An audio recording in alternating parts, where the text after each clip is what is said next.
Siksikan sa selda, bumungad sa mga nag-inspeksyong kongresista sa New Bilibid Prisons ang problema sa iligal na droga at prostitusyon.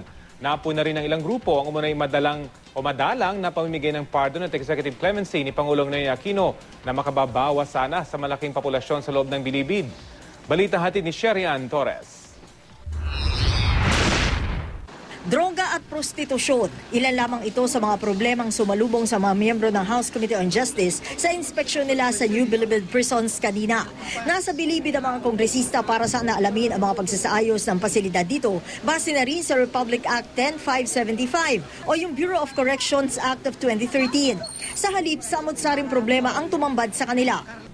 Ito may mga information lang, no? It's, I don't know if it's confirmed.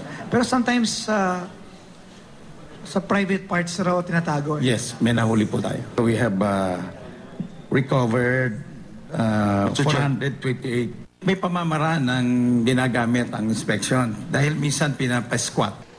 Sira-sira pa rin ang mga pasilidad, siksikan sa mga selda. Taliwas, itinatadhana sana ng bagong batas. Binigyan ng komite na 1 linggo ang Department of Budget and Management para isubite ang komento nito sa RA 10575. Siksikang infirmary rin ang bumungad sa mga kongresista sa maximum security compound. Dito nga sa gate na to pumasok itong sila Congressman Yel Tupas Jr., ang chairman ng House Committee on Justice at yung iba pang mga miyembro ng komite. Tatlong issue yung sinisilip nila dito, yung isa prostitution, yung kubol-kubol system at yung sinasabi na illegal drug trade na namamayani daw dito sa New Bilibid Prisons. Sabi ng Bucor, hindi pwedeng maipatanggal ang mga kubol dahil wala na raw matutulugan ang mga preso. Isa sa pinatutupad sa NBP ang pagpapalaya sa mga inmate na may mataas na good conduct time allowance para ma-decongest ang NBP. Pero dahil naghigpit ang Department of Justice, ang dating nasa hanggang 5,000 nilang napapalaya kada taon, kumonti. Ang ginawa po namin, we made clear that because mayroon pong gagawing mga bagong qualification standards in order to qualify an inmate to be entitled to the new GCTA prospective.